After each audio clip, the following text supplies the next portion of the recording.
Hey guys, welcome back to another video, and in today's tutorial, I will show you on how you can go ahead and see the referral code for your GCash account.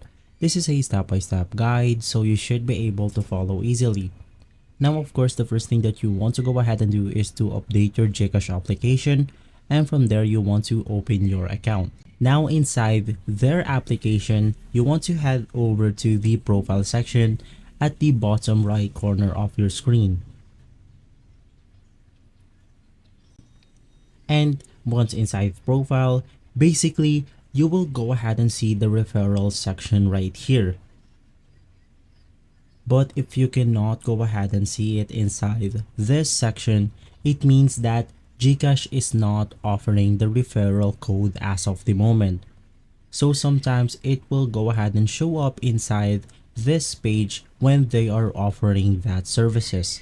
But unfortunately, as of right now, it is not available for everyone. So you can just go ahead and open up the application and browse through the profile section, and you will go ahead and see the referral code inside right here. So guys, if this video has been helpful for you, please consider by liking and subscribing. I'll make sure to see you again next time, and as always, thank you.